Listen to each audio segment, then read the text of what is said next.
I spent 10 years taking care of her, and after she passed, her own kids took everything. What happened next will leave you speechless. Stay tuned and don't forget to subscribe for more shocking stories.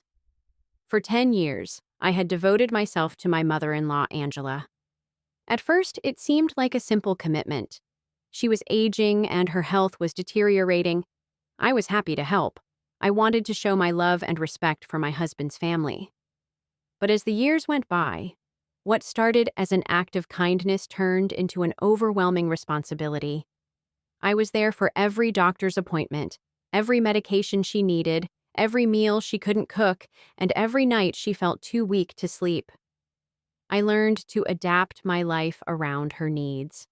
My own dreams and aspirations seemed to take a back seat. I didn't mind at first. I loved her like my own mother. And to be honest, it felt like a noble thing to do. But slowly, I began to feel the weight of the burden. My husband, Daniel, was supportive at first. He would praise me for taking such good care of his mom. But as the years passed, his involvement in her care became less and less. He worked long hours and spent weekends with his friends, leaving me to shoulder everything. The longer it went on, the more resentful I became, but I kept telling myself it was for the greater good. Angela needed me. I couldn't let her down. There were moments when I felt invisible, like my efforts went unnoticed. I had friends, but I rarely saw them. I would cancel plans last minute because Angela needed me, and eventually my social life dwindled. I watched as the years took a toll on me, too. My health, my mental well-being, my happiness. But I couldn't stop. Every time I felt overwhelmed, Angela would thank me, telling me how much she appreciated everything I was doing. It kept me going. I wasn't just caring for her. I was doing the right thing, right? But it wasn't until the night Angela passed away that everything changed. It was an ordinary Tuesday evening when Angela's condition took a turn for the worse. Her breathing became shallow and her heart rate spiked. I immediately called Daniel, who was out with his friends as usual. He didn't answer the phone. I left several messages, trying to keep my composure while I waited for him to return. When he finally did, he didn't rush to her side. He didn't seem particularly concerned. He walked into the living room, glanced at his mother, and sighed. "Is she okay?" he asked. "She's not," I replied, my voice tight with the rising panic. "She's really struggling, Daniel." He didn't say anything for a while. He simply stood there, arms crossed, staring at her. It wasn't until hours later that she passed away, peacefully but with an undeniable heaviness in the room. The grief hit me like a truck. I had lost someone I had spent so much time with, someone I had loved and cared for deeply. But the pain of her passing was nothing compared to what came after. The funeral was a blur. Daniel seemed to be a stranger to me. He was quiet, distant, and appeared more concerned about other things, like his friends and the family's property, than grieving his own mother. It was a stark contrast to the person I thought he was. I had sacrificed so much, and I felt like I didn't even matter. But the true shock came when the will was read. When the lawyer opened the will, I was still in a daze from the grief. Daniel sat next to me, but his body language was different. There was something off about the way he was sitting. The will was short, nothing out of the ordinary. The house, the savings, and the family heirlooms, all of it was left to Daniel and his two siblings. Nothing for me, nothing for the person who had taken care of his mother for a decade. At first, I thought it was a mistake. Surely there had to be something in there for me. After all, I had given up my life to care for Angela, and I had always considered her family. But as I looked around the room at Daniel and his siblings, I realized something chilling. They didn't even look surprised. They looked like they were expecting this. It was then that Daniel's brother Mark spoke up with a tone that made my skin crawl. "Mom always said that we were the ones who mattered. Emma, you did a great job taking care of her, but it's time for us to move on," he said, his voice condescending. The room felt like it was spinning. All the years of sacrifice, all the missed moments with my friends, all the quiet nights of exhaustion, gone. Everything I had given up to take care of Angela was for nothing. They had taken everything. I looked at Daniel, my heart breaking. He didn't even meet my gaze. His eyes were focused on the papers, as though he was calculating his next move. He wasn't the man I had married. I thought he would be there for me, that he would support me through the pain of losing his mother. But instead, I was the one who had been left behind. The betrayal was more than I could handle. In that moment, I realized that all the love, all the care I had given meant nothing to them. I was just an afterthought. And as I sat there in that room, I knew that everything I had done had been for the wrong people. The days following Angela's funeral were the hardest. I couldn't believe how quickly my life had gone from being filled with the daily routine of caregiving to the cold, harsh reality of being abandoned. Daniel and his siblings were distant, cold even, in the days that followed the reading of the will. They didn't reach out to check on me, didn't offer any comfort, nothing. They were too busy making plans for the inheritance, as though everything had been settled. I was left in the dark, feeling more alone than I ever had in my life. But as the days passed, things started to feel stranger. There were whispers at family gatherings, sideways glances exchanged between Daniel and his siblings. The truth was becoming clearer, but I didn't have all the pieces yet. I had to find out what was really going on. I had to know what had happened to the woman I had taken care of for so long, why she had treated me like family but had left me with nothing. One afternoon, while Daniel was away at work, I went through some of Angela's old paperwork, hoping to find something, anything, that might explain her decision. It felt wrong, but I was desperate. I opened drawers that hadn't been touched in years, and finally, in the back of a file cabinet, I found what I was looking for. It was a letter, written by Angela herself, dated just 6 months before she passed away. My hand trembled as I unfolded the yellowed paper. The letter was addressed to Daniel. My heart skipped a beat as I began to read. Daniel, my son, I know I haven't always been the mother you wanted, but I want you to understand the choice I'm making. Emma has been so good to me over the years, but I fear she doesn't understand what I've done. What we've all done. You and I both know that she is not the one who should inherit. There's more at play here than she knows. I hope she doesn't find out, but I'm leaving it all to you. It's time to protect our family. The letter went on for pages, detailing secrets I couldn't have imagined.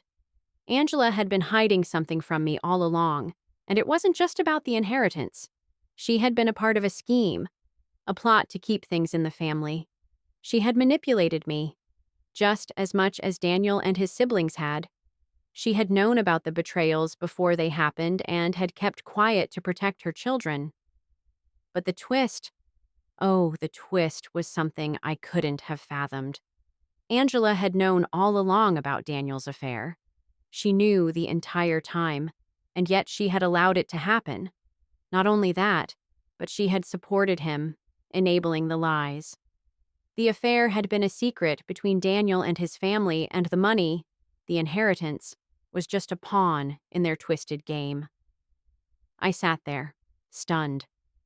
The woman I had cared for, the woman I had loved, had not only allowed her son to cheat, but had also actively covered for him. She had made sure to keep the money in the family, no matter the cost. It wasn't just about protecting her family, it was about ensuring that the secrets they had built would remain hidden. I couldn't breathe as I processed the weight of what I had just learned. All these years, I had thought I was the dutiful daughter-in-law, that I was doing the right thing by taking care of Angela. I had given up my own life for this family, and now it was clear that they had used me as a pawn in their own game. But it wasn't just the betrayal of Daniel and his family that hurt. It was the realization that Angela had been complicit in all of it. She had used me. She had manipulated me into caring for her while she was hiding her own secrets. She had known everything about the affair and had allowed it to continue, knowing full well that her actions would lead to this moment. I felt a mixture of anger and heartbreak. How could she have done this to me? How could she have allowed me to be deceived for so long? The letter was a cold slap in the face. It was proof that I had been part of something I didn't even understand, something much larger than I had realized. I couldn't keep living this lie. I couldn't keep pretending that everything was okay when the truth was so much worse than I had imagined. As I sat there, tears streaming down my face, I made a decision. I couldn't stay with Daniel any longer. This wasn't just about a broken marriage. It was about betrayal at the highest level. The woman I had thought of as family had not only abandoned me, but had actively contributed to my suffering. I had given everything for these people, and they had taken everything from me. It was time to leave. I couldn't be part of their toxic, manipulative world any longer. But as I began to pack my things, I received a text from Daniel. It was simple, but its contents shook me to the core. I know you found the letter. I'm sorry, Emma, but you have no idea what you're getting yourself into. You're not ready to know the full truth. It was like a warning, a final attempt to pull me back into their web of lies. But I wasn't going to be manipulated anymore. The truth had been exposed, and I wasn't going to turn back. The text from Daniel rattled me to my core. His words lingered in my mind, making my heart race with both confusion and anger. You're not ready to know the full truth. What did that mean? Had I stumbled onto something even darker than I realized? What was he trying to warn me about? His tone was filled with something, fear, guilt, or perhaps a desire to control me. Whatever it was, I wasn't going to let him dictate my next move. I couldn't just sit back anymore. The truth had already come crashing down around me, and now I needed to know everything. I needed to uncover every secret, no matter how painful it was. The fact that Daniel had tried to keep something from me, even after everything I'd already discovered, made me even more determined to go further. There was no turning back. The first thing I did was go back to the house. It was empty. Daniel had left for work, and the silence of the place felt suffocating. But I had to search again. I had to dig deeper. I started going through everything Angela had left behind: letters, documents, receipts, anything that might tell me more about what she had known and what Daniel and his siblings had been hiding from me. After hours of searching, I found something that made my stomach churn: a hidden compartment at the bottom of a drawer in Angela's bedroom. Inside was a folder, tightly sealed, with a simple label: Family Affairs. I opened it slowly, my heart pounding in my chest. What could be inside? What else was Angela hiding from me? The first thing I saw was a list of names, addresses, and phone numbers. At first glance, it seemed like a collection of random contacts, but the more I read, the more I realized that these weren't just any contacts. They were people who had been involved with Daniel. The list included names of women, some of whom I didn't recognize, and others who were marked with the words affair partner. The shocking thing was, some of these women were people I had met over the years: friends of his family, people I'd interacted with in social settings, women who had pretended to be acquaintances. But in reality, they had been involved with Daniel for years. The entire list was a map of betrayal, but what truly horrified me was what was written at the end of the folder. Angela had written a note in her own hand. I knew about all of this, but I was protecting him. His success depends on keeping everything quiet. I made sure you wouldn't find out, Emma. You weren't supposed to be part of this secret. My heart felt like it stopped beating. Angela knew about every single one of Daniel's affairs. She had helped cover them up. She had been complicit in allowing this whole facade to continue. The realization hit me harder than anything else I'd uncovered. Not only had Daniel betrayed me, but so had his entire family. They had all been in on it. They had all lied to me, using me to cover up their actions, keeping me in the dark while they manipulated every aspect of my life. I couldn't breathe. I was suffocating on the truth. This wasn't just an affair, it was an orchestrated plan to keep me from knowing the truth. They had controlled everything: the inheritance, the lies, the manipulation. They had all used me to cover their tracks. I quickly grabbed my phone and texted Daniel, but I wasn't sure what I was hoping to achieve. The anger bubbling inside me was uncontrollable. I know everything, Daniel. I found the list. I found the truth. You, your family, you're all part of this, and I won't stay in the dark anymore. I waited, pacing around the room, the seconds dragging on like hours. I wanted him to admit it, to confess, to give me some explanation. I needed to hear it from him, not from these papers. Finally, my phone buzzed. It wasn't a text from Daniel. It was a call. The number was unfamiliar, but something about it made me feel uneasy. Hesitant, I answered. "Hello?" I said, my voice shaky. "You shouldn't have gone through those files," a voice on the other end said, calm and cold. It wasn't Daniel, and it wasn't anyone I recognized. "You're in deeper than you realize, Emma. You don't know what you've just uncovered, but you're not prepared for what happens next." My blood ran cold. "Who is this?" I demanded, my hands shaking. "What do you mean I'm not prepared? What's going on?" The voice on the phone laughed softly. "What you've stumbled on isn't just about Daniel's affairs, Emma. You've uncovered something much bigger, and if you think you've been betrayed by your husband, you've only scratched the surface." The line went dead. I stood there, completely stunned, the weight of their words sinking in. Bigger? What could be bigger than this? What had I gotten myself into? My mind was racing with possibilities. Was this some sort of warning? Was someone threatening me to stay away from the truth? There was so much I still didn't know, so much that was hidden. And now I realized that the web of lies was much more complicated than just a cheating husband. There were forces at play that I couldn't even comprehend. One thing was clear: I was in danger. I had to be careful, but I wasn't backing down. Not now. Not after everything I had uncovered. I was determined to find out everything. I needed to expose the truth, but I had no idea just how deep this rabbit hole went. The days after that phone call were filled with a sense of unease that I couldn't shake. I had uncovered something far more dangerous than I had anticipated. My mind couldn't stop replaying the conversation with the mysterious caller. "You've uncovered something bigger." What did that mean? Was it just a threat? Or was I really standing at the edge of something much darker than I had realized? I decided to investigate further, but I knew I had to be careful. Whoever had been calling me, whoever had been behind the web of lies in my marriage, clearly didn't want me to dig deeper. But now, I couldn't stop myself. I had come so far and exposed so much. There was no turning back.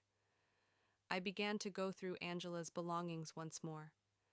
This time, I was focused on finding more clues, something that would explain the threats, the strange phone call, and why they were trying to keep me away from the truth. I searched through documents, boxes of old family photos, and even through some of the old letters Angela had kept. And then, I found it. In an old leather-bound notebook tucked away in a drawer, I discovered a series of cryptic entries. Angela had written about Daniel, but not just about the affairs. She had written about a secret organization, a shadowy group of influential people involved in money laundering, illegal dealings, and manipulations that went far beyond simple infidelity. The more I read, the more my blood ran cold.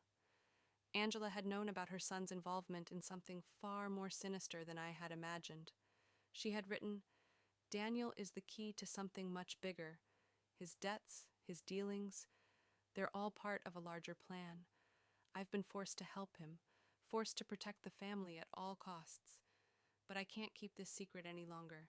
If they find out what I've done, everything will fall apart. Emma must never know the truth. She's not part of this world." It was like a punch to the gut. I had always thought I was taking care of Angela out of love and respect, but now I realized she had been hiding so much more from me. I wasn't just part of a family. I had been unknowingly pulled into a world of crime and deceit that spanned far beyond any affair or betrayal. My entire life with Daniel had been built on lies, and the truth was far more dangerous than I could have ever imagined. I had no idea how deep this rabbit hole went, but I knew one thing for sure. Daniel wasn't just a cheating husband. He had been living a double life, entangled with the criminal underworld, and I had been obliviously part of it.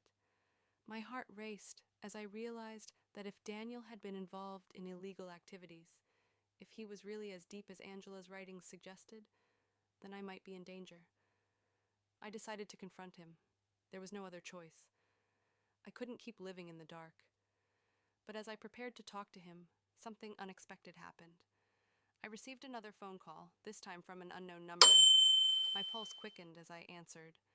"Emma, you really should have listened to us," the same cold voice from before said. "You're getting too close to the truth. You think you can just walk away from all of this, but it's not that easy." My stomach dropped. "Who are you? What do you want from me?" The voice on the other end chuckled darkly. "You're not ready for what comes next. If you keep digging, you'll find yourself in a position where you can't escape. You've already made one mistake by confronting Daniel. Don't make another." The phone line went dead, and I was left standing there, feeling like I was losing control of my own life. My heart pounded in my chest as I realized that the stakes were higher than I could have ever imagined.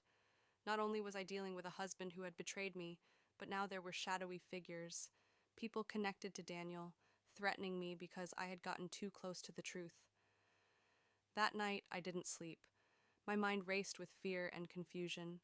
I thought I was just trying to uncover a simple betrayal, but now I was entangled in something far more dangerous. I had no idea who to trust, who was really on my side, or how far this web of lies and criminal activity went.